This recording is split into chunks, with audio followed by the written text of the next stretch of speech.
বারে বারে ভাবি একা বসে নিরালাই রে, পাখি হলে উড়ে যেতাম সোনার মদিনায় রে, সোনার মদিনায় রে। বুলবুলিরা কোথা যাও, উড়ে যাও কোথায় রে, আমার সালাম পৌঁছে দিও নবীজি রোজায় রে, নবীজি রোজায় রে। বারে বারে ভাবি একা বসে নিরালাই রে, পাখি হলে উড়ে যেতাম সোনার মদিনায় রে, সোনার মদিনায় রে।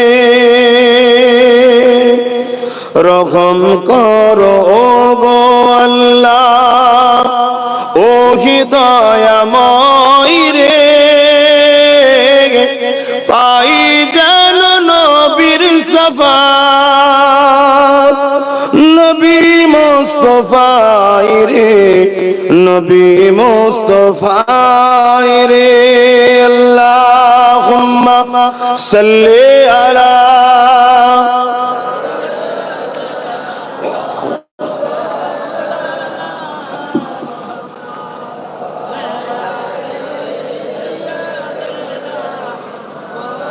আমার আব্বা জানেরা, বাপেরা, ভাইরা, মায়েরা, বোনেরা খুব ভালো করে বোঝেন, আল্লাহ আমাদেরকে দুনিয়ায় পাঠিয়েছে তিনাকে রাজি করার জন্য, তিনার দাসত্ব করার জন্য, তিনার কথা মতো চলার জন্য। আর তিনার কথা, তিনার দাসত্ব কি?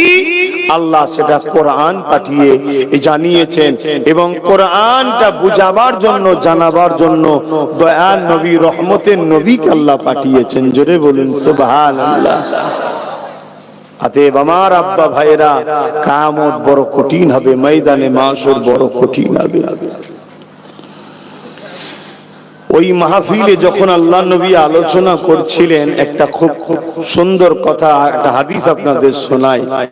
কমসে কম যাদের আশিক মানুষ, যারা ভালোবাসার মানুষ, আল্লাহ নবী ও আহলে রাসূলদের ঘরে এবং আহলে বায়াতদের ঘরে সাহাবা হুজুরদেরকে যারা ভালোবাসে, তাদের জন্য এটা খুব ভালো মেসেজ। ওই মজলিসে হযরতে শেরে খোদা মাওলা আলী কারামাল্লাহু ওয়াজহু উনিও বসেছিলেন। বলুন সুবহানাল্লাহ। আল্লাহ নবী যখন এই কথা বলছেন যে ময়দানে মাশর এত কঠিন